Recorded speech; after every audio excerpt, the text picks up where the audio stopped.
자, 사흘 앞으로 남은 본투표 그리고 요동치고 있는 선거 판세 얘기로 좀 넘어가겠습니다. 자, 이준석 개혁신당 후보의 TV 발언 후폭풍이 계속 이어지고 있고요. 여기에 유시민 씨의 발언도 더 논란을 일으키고 있습니다. 이것이 표심에 어떻게 영향을 미칠지가 궁금해집니다. 먼저 이준석 후보의 이른바 여성 비하 논란이라고 해야 되나요? 예, 성 관련된 발언 그 후폭풍부터 좀 짚어보도록 하겠습니다. 먼저 얘기를 듣고 가겠습니다. 민주당과 그 2중대, 3중대, 4중대 격에 해당하는 정당들이 저를 국회의원직에서 제명시키겠다고 합니다. 이재명 유신 독재의 출발을 알리는 서곡과도 같습니다. 이재명 후보가 만에 하나라도 집권하게 된다면 어떠한 일이 벌어질지 예고편처럼 보여주는 풍경입니다. 윤석열은 정권 잡고 나서 저를 죽이려 들더니 이재명은 정권 잡기도 전에 저를 죽이고 시작하려는 것 같습니다. 거두절미하고 말씀드리겠습니다. 저는 죽지 않습니다. 분연히 맞서 싸우겠습니다. 닭의 목을 비틀어도 새벽은 온다 하셨던 김영삼 전 대통령의 말씀을 기억하겠습니다. 예, 지난 3차 정치 분야 TV 토론회에서 이준석 후보가 했던 발언 저희가 뭐 다시 들려드릴 필요는 없을 것 같고요. 논란은 너무나 뭐 다들 잘 알고 있으니까.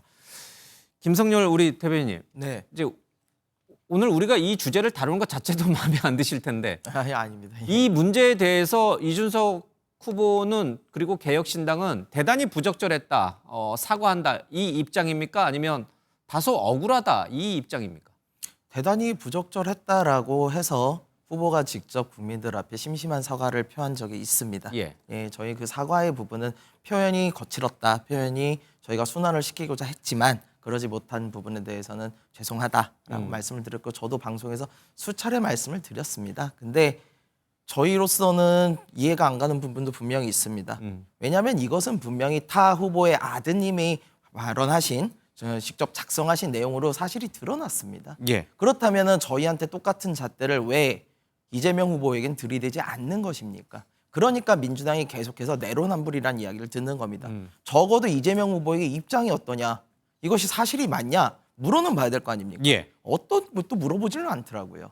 결국 이재명 후보가 뒤늦게나마 이제 자기 자식을 잘못 키웠다라고 사과는 하셨으나 예. 저희한테 국회의원 제명까지도 이야기하는 것은 아니, 세상에 어떤 나라에서 권력자 아들의 그런 잘못된 행태를 폭로했다고 그래서 국회의원을 제명까지 시킨답니까? 예. 저는 이것은 매우 잘못된 행태고 만약에 저것이 실제로 이루어진다면 독재 국가와 정말 다를 바가 없어질 거다 이렇게 보고 있습니다. 특정 후보의 가족사 문제라든지 개인적인 문제를 온 국민이 지켜보는 TV 토론회에서 지적하고 싶다면 표현을 좀 순화하거나 아니면은 다른 방식으로 그 문제를 부각시킬 수는 없었던가요? 꼭 그렇게 직설적이고 그런 표현을 꼭 썼어야 되는 건지.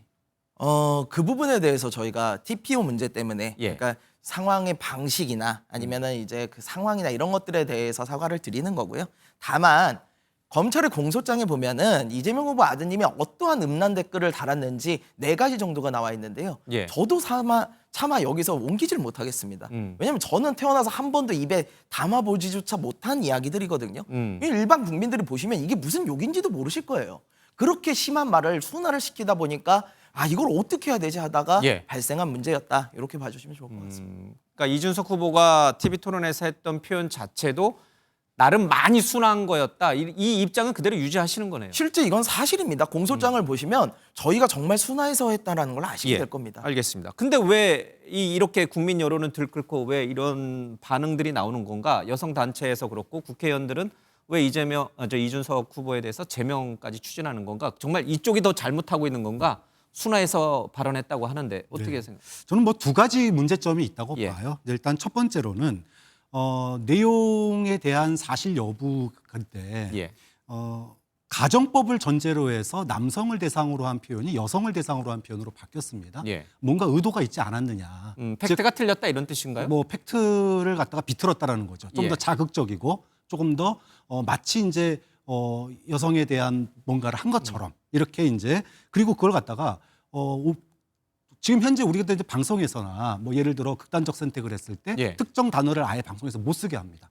그리고 성범죄 같은 경우에는 그 상황을 갖다가 묘사조차 못하게 해요. 예. 그거는 시청자에 대한 또는 유권자에 대한 존중의 의미가 있는 거거든요. 그런데 그런 점에 있어서 그 표현을 그대로 이제 예. 그것이 정말로 했는지 가정법으로 비틀어 가지고 이렇다면이라고 얘기를 한 건데 그 이렇다면이라고 한 게 마치 그런 것처럼 그러니까 일종의 낙인 효과가 첫 번째 있는 거고요. 두 번째로는 그걸 그대로 그 전달함으로 인해서 듣는 사람으로 하여금 굉장히 불쾌하고 예. 그리고 뭐라 그럴까요? 그 불쾌함뿐만 아니라 그것에 대해서 상상하게 만드는. 그래서 무방비 상태로 있다가 마치 얻어맞은 듯한 느낌을 예. 받았다는 거예요. 그리고 가장 중요한 부분은 이걸 당사자한테 물어봐야 됩니다. 예를 들면 그 가족인 이재명 후보한테 물어봐야 되는데 이재명 후보에게 묻지 않았어요. 민노당 후보에게 물어봤는데 민노당 후보에게 이런 거 비판해야 마땅하죠. 자, 비판하세요. 여기서 지금 비판에 돌 안 던지면 당신은 위선자고 당신은 공범이야. 마치 이런 듯한 느낌이었습니다. 그래서 갈라쳐가지고 정말로 이준석 후보가 성범죄에 대한 표현 자체도 옮긴 것도 문제지만 갈라치기를 통해서 여기에서 돌 안 던지는 사람은 다 위선자인 것처럼 얘기하는 것도 특유의 그 갈라치기 발언이었고 그것이 이준석 후보가 지난 대선 때 이재명 후보의 가족 관련 욕설을 갖다가 대선 운동에 쓰면 안 된다라고 얘기했던 사유 중에 하나가 예. 유권자에 대한 존중이었고 정치의 품격이었거든요. 그런데 이준석 후보가 3년 만에 본인이 후보로 나와서 정치의 품격과 유권자에 대한 존중은 하나도 없이 예. 오로지 폭로를 통해서 자신의 어떤 정치적인 이득만 노린 예. 이런 과정이었기 때문에 의도도 그리고 국민들 듣기에도 안 좋았고 예. 그리고 보기에도 안 좋았다. 이렇기 때문에 그것에 대해서 이거는 국민들이 기대했던 최소한의 정치인에 대한 기대감이 무너졌기 때문에 그것에 대한 실망감 예. 그리고 분노가 터져 나오는 거 아닌가 이렇게 봅니다. 알겠습니다. 이준석 후보가 TV 토론에서 한 발언이 논란이 되자 사실 왜 처음에는 내가 뭘 잘못했느냐 나는 오히려 순화해서 얘기했다. 본질은 이재명 후보의 그 아들 문제가 좀 더 부각이 되고 민주당 쪽에서 이재명 후보 쪽에서 좀 더 해명을 해야 되는 게 더 본질이다. 이제 이런 입장이었는데 그 이후로는 뭐 사과한다, 뭐 제 부찰이다 이런 식으로 이제 글쎄요 입장이 바뀌었다고 볼 수도 있을 것 같고 뭐 그대로 그 유지됐다라고도 볼 수 있을 것 같은데 이택수 대표님 네. 이준석 후보가 그래도 몇 번 거듭 사과를 하는 스탠스로 바뀐 거는 그만큼 여론이 좋지 않다라는 것을 인정하는 건가요?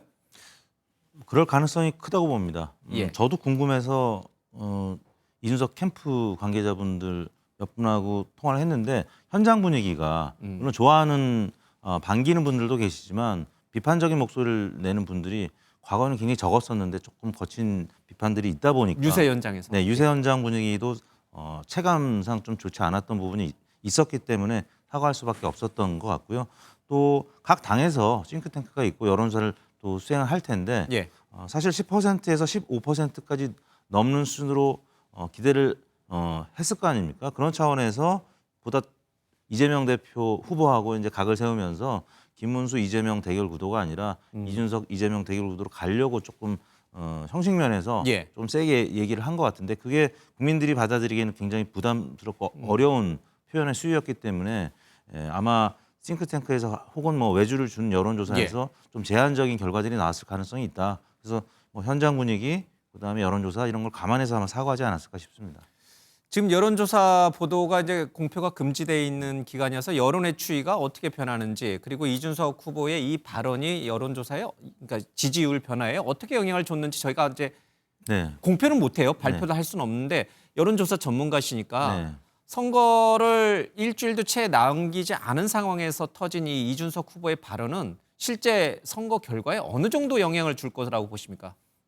과거에 뭐 선거 성격을 규정하는 혹은 예. 뭐 또 단일화가 이루어지거나 아니면 단일화가 철회되거나 뭐 이런 정도의 어떤 변동성이 생긴다면 뭐 한 3%포인트 안팎 변화되는 경우도 있었고요. 빅 이벤트가 있을 때는 네. 3%포인트 정도가 왔다 갔다 할 수 있다. 네네. 예. 예, 뭐 지금 뭐 잠시 후 또 언급이 되겠습니다만 유시민 작가님의 예. 얘기도 있었고 이준석 후보의 이런 발언 때문에 워낙 논란이 많았었기 때문에 아마 여론조사에서 한 1, 2% 정도의 등락은 분명히 있었을 겁니다. 이준석 후보의 발언 네, 때문에. 네. 예. 아마 이준석 후보의 지지율이 빠졌다면 이제 김문수 후보 쪽으로 옮겨갔을 가능성도 있고 아니면 또 일부는 부동층으로 가거나 뭐 예. 이런 변동성이 있는데 그 사안에서 그 파괴력으로 봤을 때 뭐 3% 포인트 안팎까지 왔다 갔다 할 정도까지는 안 돼 보이고요. 그래도 1~2% 포인트에 따라서 10% 보전 기준이 되는 예. 득표를 할 수 있을 것이냐 이거는 또 중요한 부분이기 때문에 거기에 대해서 이제 이준석 후보가 좀 민감하게 받아들이고 사과를 한 것이 아닌가 싶습니다. 반박을 좀 먼저 듣고 국민의힘 쪽 얘기를 좀 들을까요? 동의하세요? 1~2% 포인트 정도 이준석 후보가 쉽게 말해서 표를 뺏겼다, 잃었다. 뺏겼다라고 표현이 좀 부적절한 것 같고 잃었다, 스스로 놓쳤다. 근데 그 부분에 대해서는 지금 여론조사 공표 금지 기간이다 보니까 저희가 정확한 팩트를 알기는 좀 어렵습니다. 다만 확장세가 충분히 올라오고 있었거든요. 저희가 예. 굉장히 무섭게 상승을 하고 있다가 잠시 주춤할 수는 있겠다. 주춤. 예, 그 정도의 생각은 하고 있습니다.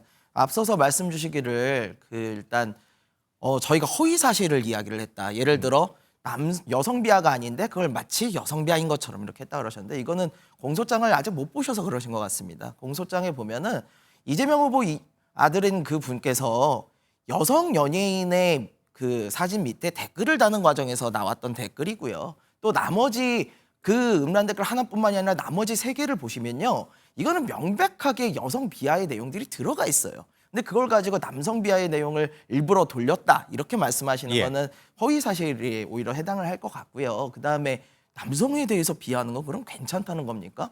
저는 이런 의식에는 좀 반대를 합니다. 그리고 앞서서 또 말씀 주시기를 왜 그거를 권영국 후보에게 물었느냐 뭐 이렇게 말씀을 하셨는데요. 사실 우리 이 단어를 이 문장을 누가 얘기했는지를 끊어놓고 문장 자체만 놓고 보자는 거죠. 일부러 누가 얘기했는지도 얘기 안 하지 않았습니까?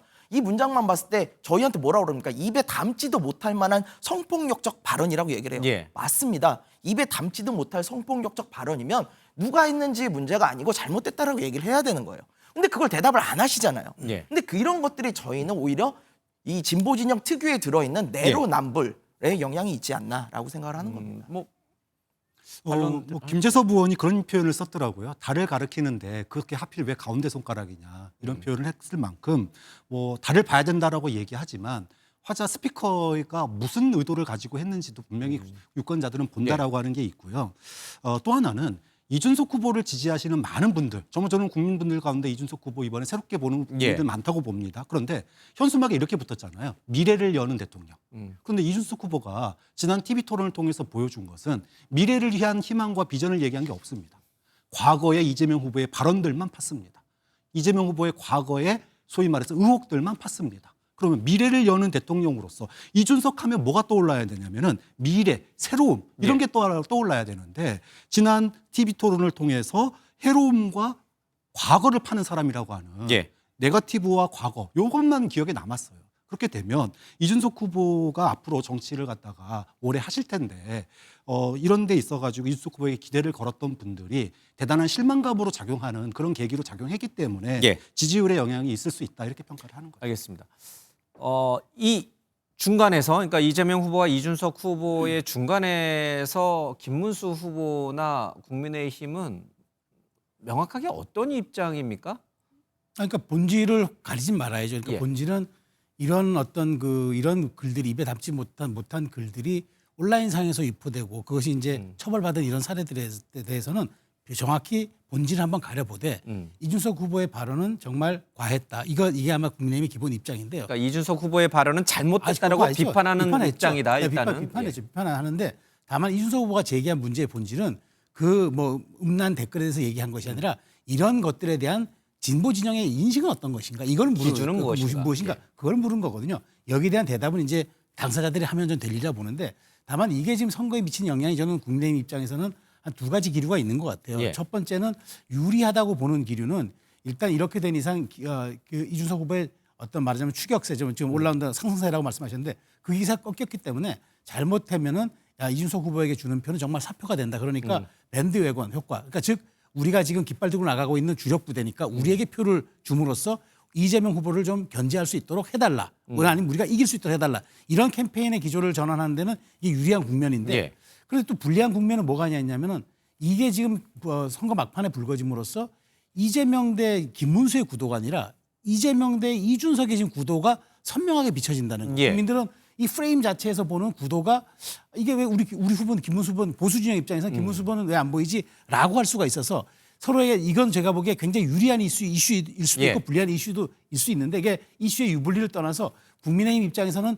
이 부분을 마지막 남은 3일 캠페인에 어떻게 우리 쪽으로 끌어올 수 있는 그런 예. 좀 말하자면 전략을 구사해야 되는가 요 지점에 기로에 서 있는 거는 분명해 보입니다.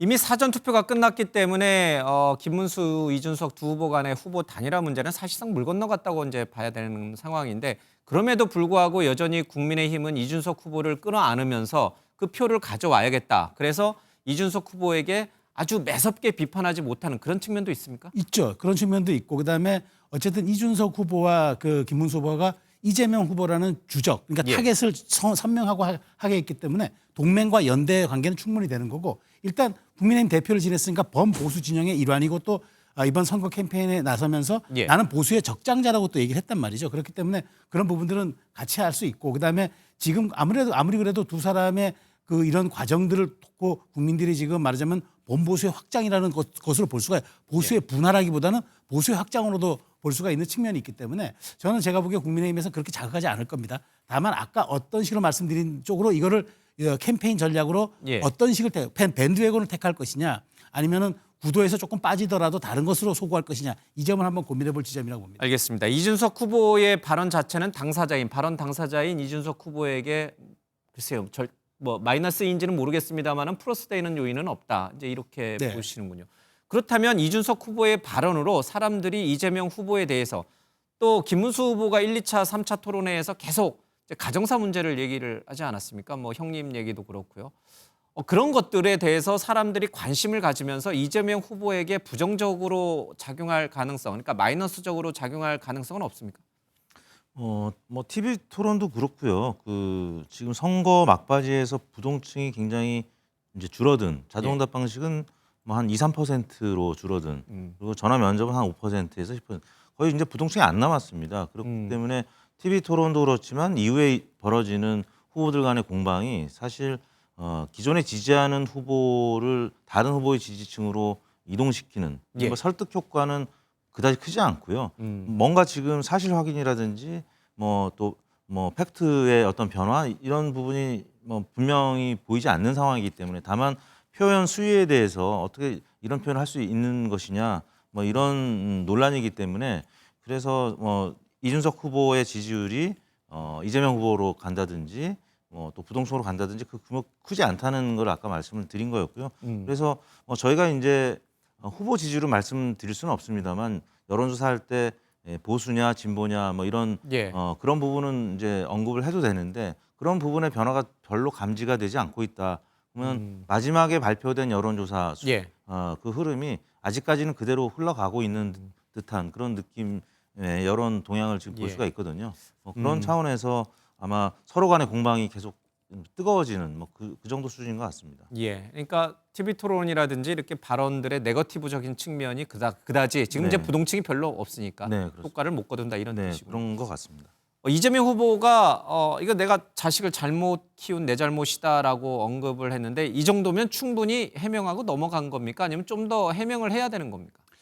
사실 뭐 자식 문제에 대해서 참 얘기하는 게 쉬운 문제는 아닌 것 예. 같아요. 이게 사실은 3년 전에 그 자녀의 도박 문제, 인터넷 도박 문제가 그 예. 당시 대선 때도 당시 대선에 논란이 됐었고 그것의 재판 결과가 작년 10월에 나온 거거든요. 그리고 그 내용 중에 일부가 이번에 이제 그 예.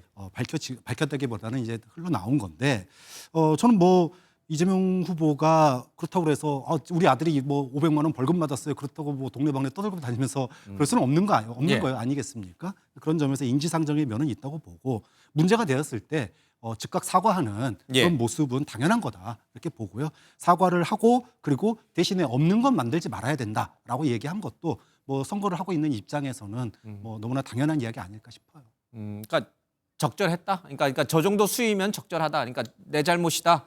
그러나 없는 걸 있는 것처럼 만들지 말아. 이렇게 딱 두 마디 하는 거 정도면 충분하다. 뭐 예를 들어 예. 우리 대변인께서 TV 토론이 아니라 대변인께서 이런 것들에 대해서 사과해야 되는 거 아니냐라고 만약에 기자회견을 열었다면 민주당에서도 공식적으로 거기에 대한 후보의 사과가 길게 있었을 텐데 TV 토론에서의 그런 반응에 대해서는 뭐 어떻게 순간적으로 알겠습니다. 정말로 그런 상황이기 때문에 짧게 넘어가는 수밖에 없었다. 그런 점에서 문제 제기 방식이 좀 더 일반적인 방식이었다라면 여기까지 안 왔을 거다라고 생각합니다. 알겠습니다. 뭐 저 정도 사과와 저 정도 자식 키운 내 잘못이다라고 하는 정도면 충분하다라고 하는 혹시 반론하실 생각 있으세요? 예. 물론 사과를 하는 거는 다행이라고 생각합니다. 예, 기존에 뭐 커피 원가라든가 호텔 경제학이라든가 거북선 관련해서는 한 번 사과도 안 하셨는데 그나마 이거는 사과를 예. 해주셔서 다행이라고 보고요. 다만 이재명 후보께서는 저 정도 얘기한 것도 충분한 사과가 되고 저희는 수차례 나가가지고 정말 심심한 사과임에도 아직 사과하지 않았다라고 얘기하는 프레임 이거는 정말 잘못됐다고 생각합니다. 이거 역시 내로남불의 영향이 아닌가라는 생각을 합니다. 알겠습니다. 자, 또 하나 선거를 앞두고 이 발언이 논란이 됐는데 뭐 이분은 글쎄요, 뭐 민주당 소속 당원은 아니지만 진보 진영을 대표하는 농객이다 보니까 그 선거에 미치는 후폭풍이 또 만만치 않은 것 같습니다. 자, 유시민 씨의 얘기입니다. 좀 듣고 가겠습니다.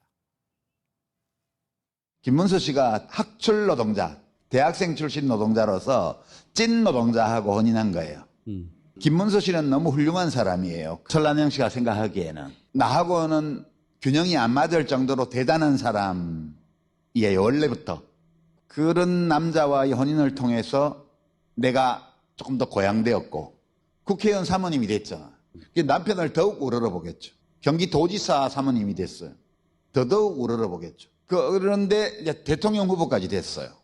원래 본인이 감당할 수 없는 자리에 온 거예요. 이 유력한 정당의 대통령 후보 배우자라는 자리가 이 설란영 씨의 인생에서는 거기 갈 수 없는 자리예요. 영부인이 될 수도 있는 거예요. 그러니까 제정신이 아니다 그런 뜻이죠. 자, 제정신이 아니다. 그러니까 김문수 후보의 부인인 설란영 씨가 제정신이 아니다. 이 발언이 상당한 정치적 폭풍을 가져옵니다.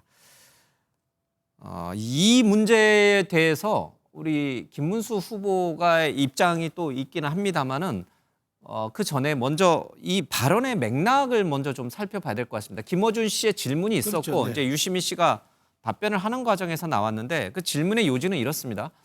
설란영 씨도 공장 노동자였고 노동운동을 해왔던 분인데 왜 남편이 노동자 문제라든지 노동 문제와 관련해서 저런 입장을 취하는 거에 대해서 제대로 못하느냐라고 하는 그런 이제 질문의 맥락이 있었고 거기에 대해서 남편을 뭐 학력이 높고 뭐 그러면서 우러러 보면서 이제 제정신이 아닌 상태로 갔다 이제 이게 이제 전체 맥락인데 자 그런 맥락 속에서 유시민 씨의 발언은 우리 유권자들이 우리 국민이 우리 여성이 우리 노동자들이 충분히 공감할 수 있는 수준입니까? 아니면 절대 공감하기 어려운 수준입니까? 이거는 뭐 절대를 떠나서 유시민 씨 갖고 있는 허위 의식과 위선 의식이 저는 공개된 장소에서 입을 통해 발로가 된 걸로 예. 봐요. 이거 가장 중요한 문제는 한 네 가지가 있습니다. 일단 사회적 약자에 대한 비하와 멸시가 담겨 있습니다. 약자잖아요. 그러니까 공장 노동자라고 우리 과거에 정말 이건 뭐 다 지나간 이야기니까 공순이 공돌이 이런 식으로 관용구처럼 불렀잖아요. 예. 그게 그렇지 않고 그게 이제 소년 가장처럼 돼가지고 산업 근대화 역군까지 됐다고 많이 얘기하는데 여기에 대한 비하와 멸시가 있죠. 두 번째가 기혼 여성의 지위는 남편에 의해서 결정된다라고 하는 여성 비하죠. 그다음에 또 하나는 노동자는 유력한 정당 후보의 배우자가 될 수 없다라는 노동자의 계층 자체를 또 무시하고 멸시하는 예. 거죠. 마지막으로 김문수 후보는 대학생 출신, 이른바 학출이라고 그러고 찐 노동자, 여고를 나와서 노동 현장에 왔다고 이른바 이건 갈라치기고 저학력 무시잖아요. 이 네 가지가 저는 가장 담겨 있는 거 본다고 보는데 저는 더더군다나 여기서 가장 큰 문제는 이런 게 진보 진영의 내재된 인식이라는 거죠. 근데 이게 이제 말하자면 선거 막판에 오니까 사실상의 솔직한 마음이 드러나는 거죠. 과거 조국 그때 당시 그 대표가 뭐라 했습니까? 아니면 우리 아들 딸들 말고 가재 붕어 개구리도 살아도 예. 되는 그런 나라가 좋다고 하면서 자신의 아들들은 특혜를 줬잖아요. 그것으로 인해서 문재인 정권이 무너졌습니다. 예. 그러니까 저는 이런 발언들이 이번 선거의 본질을 일깨워주고 있다. 그러니까 이번 선거의 본질을 뭐 탄핵 세력 심판이라고 하는데 이미 윤석열 대통령은 파면되었고 자 그럼 5년을 맡길 대통령의 배출하는 진영과 집단이 예. 과연 이런 허위의식과 위선에 사로잡힌 진영이어야 되는가. 물론 민주당원은 아닙니다만은 진보 진영을 대표하는 스피커이기 유시민 때문에 씨는 수차례 이재명 후보에 대한 지지를 선언했죠. 언급했죠. 그러니까 그런 측면에서 저는 이 발언이 마지막 중도층, 아까 이택수 대표님은 얼마 많이 남아있지 않을 거라고 얘기했는데 이 발언은 저는 보수층은 더 단결시키고 중도층은 완전하게 이완되는 그런 효과를 가져올 거라고 생각이 듭니다. 개혁신당 입장까지 좀 듣고 예. 저는 상당히 충격적입니다. 어떻게 저렇게까지 망가지셨는지라는 생각이 들 정도예요. 본인이 감당할 수 없는 자리, 그럼 영부인이라는 건 뭐 왕후장상의 씨가 따로 있다는 겁니까? 그러니까 저 앞에서 말씀 주셨듯이 지금 유시민 전 장관의 저런 발언과 의식은 조국 전 장관과의 그 가재붕어 개구리 이야기와 연장선상에서 있다고 봐요. 그러니까 어차피 영부인이나 이런 거 될 사람들은 다 고관 대작들에서 높은 사람들만 될 수 있는 거니 너희는 평생 그냥 가재붕어 개구리로 살아라. 예. 이 얼마나 진짜 진부하고 저급한 계급의식입니까? 이런 거를 가지고 있으니 사다리 걷어차기란 이야기가 나오는 거고 실제로 노력해서 얼마든지 대통령이 될 수 있는 나라, 그런 나라를 만드는 것이 진보 진영의 목적 아니겠습니까? 예. 근데 어떻게 이런 이야기를 하실 수 있는지. 그리고 지금 민주당 뭐라 그럽니까? 저희 인사 아니다라고 지금 변명을 하고 계세요. 그리고 뭐 여성단체에서 이거에 대해서 이건 여성비하다, 혐오 발언이다 얘기를 했더니 그 여성단체까지 몰려가가지고 민주당 지지자들이 엄청 공격을 하고 계시단 말이에요. 근데 지나가는 사람한테 한번 물어보십시오. 유시민 작가가 그럼 민주당인지 국민의힘인지? 그럼 다 아시는 내용을 가지고 자꾸 우리는 안 했다. 저희한테 제명을 한다고 해놓고도 우리는 제명안 발표 안 했다. 이게 무슨 위선입니까? 저는 예. 이런 식의 반응, 오히려 사과를 하고 잘못된 걸 좀 인정을 하고 나가야 된다고 생각을 합니다. 그러니까 유시민 씨가 직접 해명을 하긴 했습니다만은, 그러니까 설란영 씨가 노동운동을 하고 그런 분으로서 남편이 잘못된 길을 가면은 직언을 하는, 그러니까 쉽게 말하면 이제 집안에서 야당 역할을 하는 그런 역할을 해야 되는데 그런 역할을 하지 못하는 이유가 뭔가라는 김어준 씨의 질문에 이제 그런 어떤 결혼 이후에 여러 가지 이제 과정 속에서 남편을 우러러만 보는 그런 상황이 됐다. 그걸 이제 제정신이 아니다라고 이제 표현한 거거든요. 그런 부분은 전혀 설득력을 얻지 못한다 이렇게 보십니다. 그럼요. 이것이야말로 정말 여성 혐오, 여성 비하의 진짜 본질적인 모습이에요. 도대체 여성이라는 그 존재를 남성의 어떠한 성장으로서의 남성이 출세하는 것을 도구로만 쓴다는 예. 이런 내용 아니겠습니까? 이런 진부한 내용을 왜 여성단체에서 좀 더 공격하지 않는지 저는 좀 이해가 안 가는 상황입니다. 지금 뭐 양대 노총과 여성의 전화 등 여성 단체에서도 굉장히 좀 비판을 하고 있는 부분이 있습니다. 물론 모든 여성 단체가 비판한지는 제가 확인을 안 해봤습니다만은 뭐 해명이라고 해야 돼요? 아니면 뭐 답변이라고 해야 돼요? 뭐 좀 억울하겠지만 박창하 교수께서 저는 뭐 변명은 필요 없다고 봐요. 잘못한 거죠. 잘못한 거예요? 네, 유시민 씨가? 김문수 후보 부부의 노조 비하에 대해서 그 특권 의식에 대해서 비판을 한 거예요. 그런데 특권 의식을 비판하는데 특권 의식으로 비판을 했습니다. 사실은 이런 게 유시민 전 이사장이 뭐 진보의 대표적인 스피커분 중에 하나고 예. 평상시에 굉장히 명쾌하게 진보를 대변하는 표현을 잘 하셨기 때문에 예. 이런 실수 한번 나올 때마다 입는 타격이 굉장히 커요. 예전에도 한번 과도한 언사를 했다가 본인 앞으로 평론 안 하겠다, 정치 평론 안 하겠다 그렇게 선언한 적도 있으시잖아요. 그러니까는 참 당원도 아니고 또 이재명 후보 입장에서는 민주당원도 아닌데 본인을 지지하시는 분의 실수를 갖다가 나서서 뭐라고 얘기하기도 좀 애매모호하지만 어쨌든 이준석 후보가 사과인 듯한 사과를 하면서 얼마나 두 번, 세 번 예. 비판을 받았습니까? 그럼 전 유시민 전 이사장도 마찬가지라고 봐요. 어설프게 변명하느니 저는 이거는 뭐 내가 표현이 과했다. 그럴 의도는 아니었지만 예. 표현이 과했다라고 분명하게 공개 사과를 하는 게 저는 맞다라고 보고요. 예. 뭐 잘못된 부분은 잘못된 부분이라고 보고 이것을 진보 진영의 뭐 전체의 위선이다 예. 이렇게 얘기하시는 것도 저는 그것도 과잉이다 이렇게 말씀드리겠습니다. 알겠습니다. 이와 관련해서 민주당도 상당히 좀 곤혹스러운 분위기가 읽힙니다. 강훈식 이 선거 상황 실장 얘기를 좀 듣고요. 김문수 후보도 내 아내가 자랑스럽다 이제 이런 티셔츠까지 입고 이제 선거 유세를 하면서 이 문제를 정치 쟁점화하고 있습니다. 잠깐 보겠습니다. 저희가 특정인의 발언에 대해서 말씀드리기보다는 선대위는 물론 모든 민주진보 스피커들의 발언에 신중을 기해야 되겠다고 저희는 알려드리고 있습니다. 말 한마디가 누군가에게 상처가 되거나 또는 그걸로 인해서 여러 가지 정성들이 물거품이 될 것이라는 걱정과 경계를 가지고 이후에도 임할 것이라는 말씀드립니다.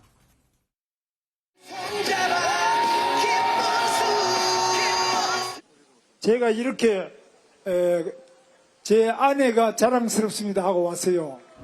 아내 보고 사람들이 웨딩드레스도 한번 못 입었냐 이래가지고 웨딩드레스는 뭐가 필요하냐고 제 아내가 우리 둘이 이렇게 잘 살면 됐지 자기는 아무 상관이 없대요. 그래서 제 아내가 이렇게 사장을 하니까 저는 고맙더라고요. 제 또 수발해줘야지. 아기 돌보자 또 남편 또 옥바라지 하자. 제 아내는 안 가고 그래도 계속 이렇게 저를 기다려줘가지고 지금까지 살고 있어요. 예, 내 아내가 자랑스럽다. 이거 사실은 과거 노무현 전 대통령이 그쵸? 권양숙 여사의 이제 뭐랄까 장인 쪽의 빨치산 경력을 이제 방어하면서 나보고 이혼하라는 겁니까? 나는 그러면 대통령을 안 하겠습니다. 이제 이러해서 굉장히 유명해진 그런 발언인데 지금 김문수 후보가 비슷하게 선거 전략을 갖고 가는 건가요? 그렇습니다. 이제 막판에 특정인의 발언 때문에 1, 2% 왔다 갔다 할 수 있다는 예. 말씀 드렸잖아요. 지난 총선 때 지지율 격차는 양당이 5.4%밖에 안 났지만 의석수는 왕창 차이 났었잖아요.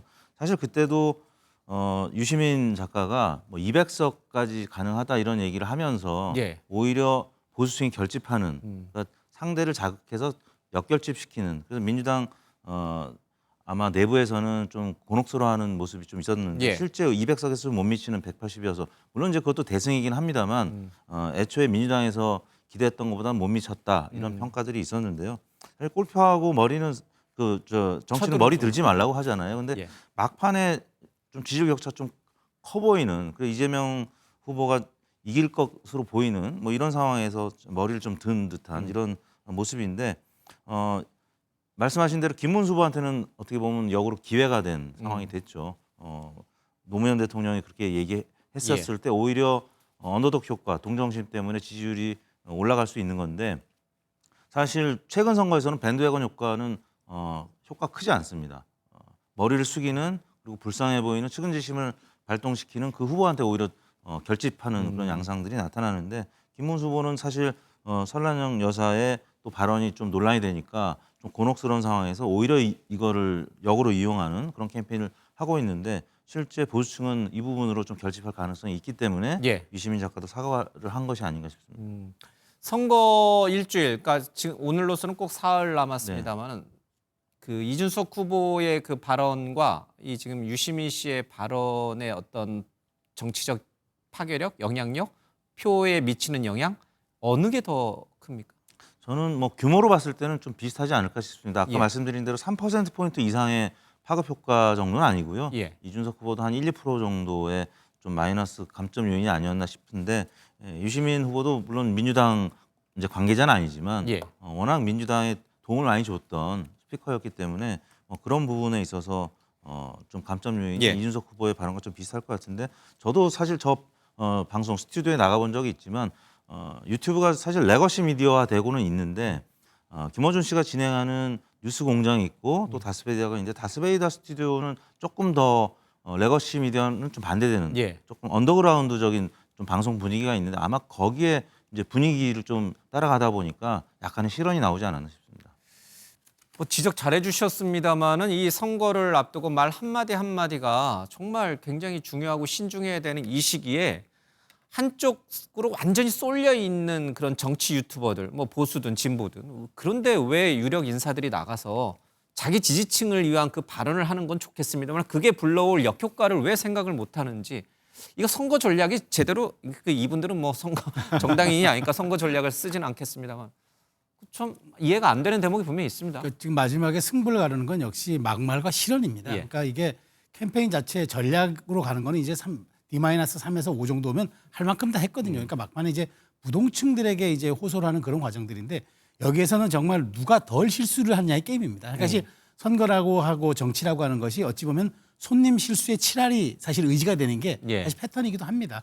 그런 측면에서 우리 역대 선거들에서 큰 말하자면 파장을 불러일으켰던 발언들이 있었잖아요. 이른바 정동희 의원의 노인reform의 예. 발언, 그다음에 그 김용민 씨죠. 그 김어준 씨와 같이 방송하던 그분이 이제 그때 뭐 콘돌리자 라이스를 향한 뭐 부적절한 발언 이런 것들이 실질적으로 막판에 그때 새누리당이 과반도 만들어줬고 또 열린우리당이 대패를 만들어줬던 이런 얘기들이 있었기 때문에 저는 어쨌든 이번 선거에서는 그나마 뭐 호텔 경제라든가 이제 뭐 커피 원가 120원 이 정도 정도의 이제 말하자면 서로의 말꼬리 잡기는 없었는데 예. 막판에 불거진 이제 뭐 이준석 후보는 별도라더라도 유시민 작가의 이 발언은 저는 이게 굉장히 진보 진영의 어떤 그 인식을 드러내 보여주는 중요한 부분이기 때문에 혹시 이렇게 위선이라든가 그다음에 진보 진영이 갖고 있는 이중적 잣대에 대한 기준들을 마지막 중도가 이걸 어떻게 평가할까 이 부분들을 저는 굉장히 마지막 그 표심의 출렁거림에 영향을 줄 걸로 봅니다. 그래서 이런 부분들은 한번 민주당 쪽에서도 그냥 사과하고 뭐 분리 대응하고 있지만 예. 저는 제가 보기에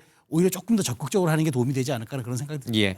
이게 이재명 후보에게 유효타가 되려면은 어떤 이슈로 집중되는 모양새가 좀 필요하거든요. 근데 최근에는 지난 TV 토론을 통해서 이재명 후보의 가족 문제, 가족 검증 논란, 사실은 여기로 집중이 됐으면 이재명 후보도 상당히 곤란한 그런 측면들이 있었어요. 충분한 뭐 사과가 됐느냐 질문도 마찬가지 맥락인 거고요. 그런데 사실은 이제 그게 이준석 후보의 이제 과잉 표현 논란, 그 다음에 유시민 씨의 이런 그 소위 잘못된 표현 논란 이런 것들로 조금 뭐라 그럴까요? 전선이 좀 분산 이슈가 분산되는 느낌이거든요. 예. 이렇게 이슈가 분산돼 버리게 되면 소위 말해서 국민이 투표하는 건 유시민 씨에게 투표하는 게 아니잖아요. 예. 그러니까 이재명 후보에게 투표를 하는데 이재명 후보의 표를 가져오기 위한 그런 유효적인 전략이 조금은 이준석 후보나 또는 유시민 씨 이런 식으로 지금 분산이 되고 있기 때문에 이 효과가 3일 남겨둔 이 상황에서 과연 클 수 있겠느냐 이런 것들을 분석하시는 분도 계시더라고요. 예. 그러니까 이제 유시민 씨는 김문수 후보하고 뭐 같이 학생 운동하고 이쪽은 또 노동 운동을 해서 같은 시기를 보냈고 뭐 경기지사 때 이제 대결하긴 했습니다만 설란영 씨하고 유시민 씨도 잘 아는 사이고 윤희숙 지금 이제 여의도 국민의힘 여의도 연구원장도 뭐 비슷한 시기에 유시민 씨랑 같은 생활을 했기 때문에 어제 동지였던 분들이 지금 이렇게 입에 올리기 힘든 내용들로 싸우고 있다는 게 잘 이해는 안 되는 측면이 분명히 있습니다. 그렇습니다. 사실 좀 보면서 아니 저렇게 우리 사회가 그렇게 한때 동지였던 사람들이 그렇게 이렇게 갈라서는가? 정치가 사실. 이렇게 비정한가? 아니 그래서 제가 이런 말이 있습니다. 그러니까 전쟁이 끝나면 전우는 뭉치지만 혁명이 끝나면 동지는 갈라선다고 하는데 저는 그 말이 맞는 것 같다는 생각이 들어요. 혁명이 끝났고 동지는 갈라서는 예. 것 같습니다. 이 새 정부가 어느 쪽이 됐든 새 정부가 출범하면 정치 양극화가 왜 생기냐? 정치 양극화 해소 방안도 이제 우리 정치 분야 TV 토론의 주제로 올라왔습니다만 이 정치 양극화를 부추기고 있는 양 극단에 있는 정치 유튜버들 그리고 그런데 주로 출연하고 있는 양 당의 관계자들 이런 분들에 대해서 뭔가 좀 변화의 조치나 변화의 바람이 좀 불었으면 좋겠어요. 근데 뭐 거기에 출연하시는 분들을 비판하거나 그 시스템을 비판하기보다 그렇게까지는 할 필요는 그것을 없겠습니다. 갖다가 예. 조장하는 소위 양극화를 조장하는 혐오 정치를 조장하는 그 정치가 더 본질이라고 봐요. 혐오 정치를 정치인들이 조장을 하니까 거기에 소위 말해서 이익 구조를 가지고 예. 편승하는 시스템이 나온 거 아니냐. 그런 점에서는 정치가 이번 대선을 통해서 조금 더 이념과 진영을 넘어서는 그런 예. 모습들을 좀 더 많이 보여줬으면 하는 바람입니다. 저는 그러니- 정치인이 좀 더 책임을 져야 된다라고 보는 입장입니다. 예. 그러니까 말씀하신 그런 유튜브들이나 이런 건 사실 확증 편향이라는 알고리즘에 묶여 있어요. 즉 그 내용을 민주당 지지자가 보시는 분들은 계속해서 같은 내용을 반복해서 봐요. 그러면 극단적인 내용들이 들어가면 그거에 대해서 무비판적으로 받아들일 가능성이 높아지죠. 근데 그런 거를 뻔히 굉장히 사실 확인이 안 된 극단적 주장임을 알면서도 정치인들이 나가서 얘기하는 경우가 상당히 많단 말이에요. 지금 유시민 씨의 경우도요. 사실 2012년 경기도지사 재선 때 김문수 지사 재선 때 둘이 토론을 나갔을 때 제가 현장에 있었습니다. 예. 전 김문수 지사 캠퍼으로 있었는데 그때만 해도요. 이런 식의 막말하지 않았어요. 토론 끝나고 나서 두 분이서 화해하고 다 이런 게 가능했던 정치였다고요. 지금은 전혀 달라지지 않았습니까? 예. 막말이 횡행합니다. 그러니까 이런 정치 양극화에 대해서는 전 누구보다 정치인들이 책임을 좀 지고 좀 바꿔나가야 된다 이렇게 생각을 하고 있습니다. 예. 닭이 먼저인지 달걀이 먼저인지는 잘 모르겠습니다만은 정치 양극화를 누가 부추기는 것이 정치인들이 부추기는 것인지 아니면 이런 정치 유튜버 같은 극단적인 미디어들이 부추기는 것인지 예 어쨌든 새 정부에서는 이 문제를 좀 깊게 고민해서 해결책을 해소 방안을 좀 찾았으면 좋겠다 이런 생각이 듭니다. 자 이재명 후보가 글쎄 이게 이재명 후보가 대통령이 된다는 보장은 없는데 용산이 아닌 청와대로 간다 이제 이런 얘기가 흘러가는 것 같습니다. 그러면은 김문수 후보라든지 이준석 후보는 그러면 집권을 했을 경우에 어떻게 하겠다는 것인지 그 생각은 아직 좀 발표가 좀 안 된 것 같습니다. 잠깐 그 얘기 예를 다뤄보겠습니다. 지금 청와대가 제일 좋아요. 아주 오래 썼고 상징성도 있고 문화적 가치도 있고 거기를 안 쓸 이유가 없어요. 안보 문제도 그렇고 거기가 최적입니다. 근데 그 나왔잖아요. 그러나 주술적인 이유가 제일 컸을 거로 추측이 되는데 보안이 심각해요. 도청 문제나 경호 문제나 좀 심각합니다. 완전히 노출돼 있잖아요. 아파트 숲에 둘러싸여 있어요. 좀 입 다물고 조심해서 하다가 귓속말로 하다가 쓰든지 이렇게 하다가 최대한 빨리 청와대를 고수하고 그리고 가야죠. 그리고 저는 이거 청사 이런 거 가지고 돈 쓰는 거 진짜 아까워요. 예, 이재명 후보는 이제 용산, 그러니까 집무실은 용산을 당분간 쓸 수밖에 없죠. 그러나 이제 빨리 수리를 해서 청와대로 가고 관저는 지금 한남동 관저는 안 들어가겠죠, 당연히 그렇죠. 예, 뭐 성남에 있는 본 자기 집으로 간다 이런 얘기도 좀 있긴 합니다. 뭐 용산에 다시 들어갈 일은 없죠. 김문수 후보도 그렇고 이준석 후보도 그렇고. 아니, 그러니까 당분간 용산을 당선되면 그러니까 이제 해야죠. 써야지만 써야지만 그 이후에 생각을 해보겠다고 김문수 후보는 얘기를 했죠. 예, 그러니까 계속 용산 집무실을 쓸지 할지는 아마 그 재임하는 동안 생각해보고 판단하겠다. 그렇게 이준석 후보는요? 저희는 용산에서 가능한 짧게 있을 거고요. 그거야 뭐 현실적인 문제니까. 그리고 바로 세종으로 옮겨가지고 국가 수도에 분산을 해서 지방 분권을 좀 하고자 하려고 합니다. 예, 그러니까 이제 뭐 급작스럽게 추진된 그 대선이었기 때문에 뭐 집무실을 또 급하게 또 만들 수는 없으니까 일단 용산을 쓰면서 이제 각각 대하는데 이제 청와대는 이미 국민에게 개방돼 있잖아요. 그걸 이제 개보수하고 다시 출입을 통제해야 되는데 혹시 거기에 따르는 어떤 반발 또는 그것을 개방하기 위해서 쏟아부었던 어떤 세금들 결국은 이제 그게 낭비가 되는 건데 그런 부분도 고려를 한 겁니까?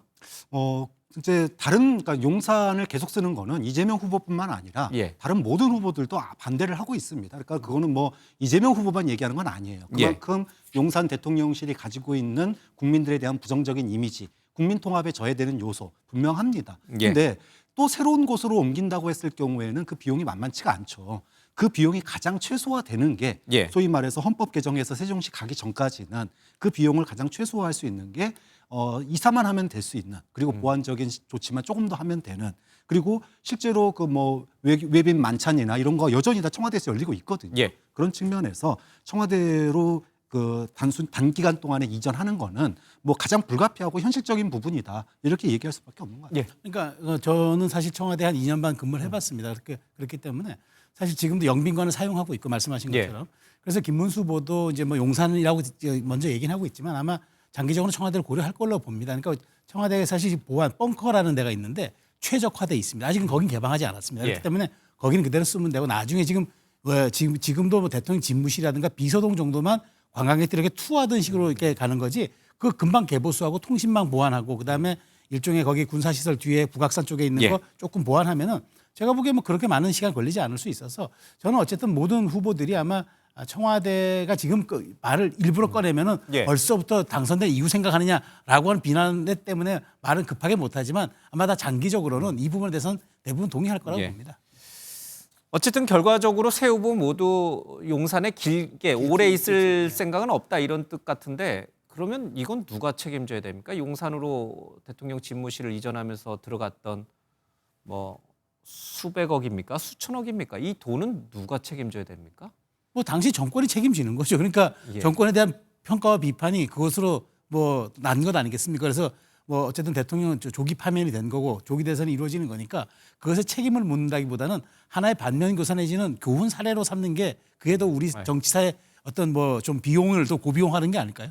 그럼 또 나중에 또 그 다음에 이제 지금 21대인데 그 다음에 22대 또 대통령 된 사람이 다시 용산 가겠다 그럴 일은 없겠죠. 그래서 이게 무슨 뭐 애들 뭐 동네 이사 다니는 것도 아니고 그러지는 않겠죠. 수천억씩 세금 써가면서. 이제는 다시 청와대가 이제 국가의 상징이 되겠죠. 그러니까 좀 미국 대통령 뭐 트럼프가 되든 뭐 민주당인 바이든이 되든 뭐 그 백악관을 왔다 갔다 합니까? 그렇죠? 그러지 않으니까 이런 문제는 좀 정말 100년을 생각해가지고 좀 신중하게 결정했으면 좋겠습니다. 실제 여론 지표도 용산으로 이전할 때도 반대가 좀 많았었고요. 예. 또 최근 들어서 여론조사 한 것들을 보면 다시 청와대로 복귀하자는 의견이 가장 많습니다. 그리고 이제 두 번째가 세종시고 마지막이 용산은 그냥 남아 있는 건데 그것도 국민의힘 이제 지지층만 일부가 용산 의견이 있고 예. 대체로는 뭐 절반 이상이 청와대로 다시 돌아가자는 의견이 더 많은 것 같습니다. 예. 세종으로 가도 그럴 것 같아요.